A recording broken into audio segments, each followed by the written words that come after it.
بسم الله الرحمن الرحيم. المكتبة الصوتية لمعالي الشيخ الدكتور صالح بن فوزان الفوزان. حلقات تبث في إذاعة القرآن الكريم. دروس من رمضان. الدرس الثالث.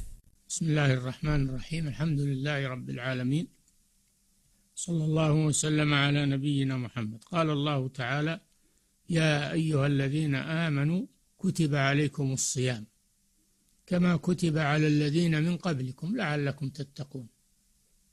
ومعنى كتب فرض، كتب عليكم الصيام أي فرض عليكم الصيام. والصيام هو ترك الطعام والشراب والشهوات تقربا إلى الله جل وعلا بنية من طلوع الفجر الثاني إلى غروب الشمس. هذا هو وقت الصيام. الله سبحانه وتعالى ذكر الحكمة في تشريع هذا الصيام بقوله: لعلكم تتقون. فالصيام يسبب تقوى الله سبحانه وتعالى، لأن الصائم يترك شهوته وطعامه وشرابه من أجل الله، خوفا من الله سبحانه ورجاء لثوابه. ولو شاء لأفطر إذا خلى عن الناس، يفطر لأنه لا يصوم لله. أما إذا صام لله فإنه يتساوى عنده أن يكون مع الناس وأن يكون خاليا، فلا يتناول شيئا من المفطرات، وإن كان يشتهيها ويرغبها لكنه يتركها تقربا إلى الله. إنه ترك شهوته وطعامه وشرابه من أجلي. ثم قال سبحانه: ولخلوف فم الصائم أطيب عند الله من ريح المسك.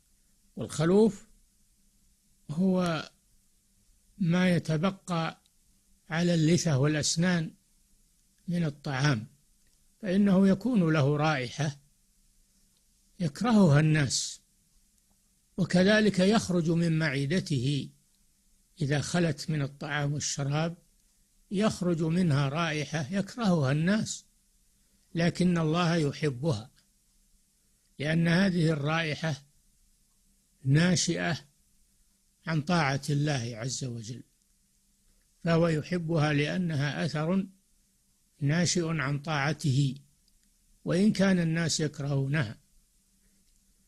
الصيام له فضائل كثيرة ومنافع عظيمة في الدين وفي الدنيا وفي الصحة. حتى الصحة، فإن الصيام يقوي الصحة ويكسبها.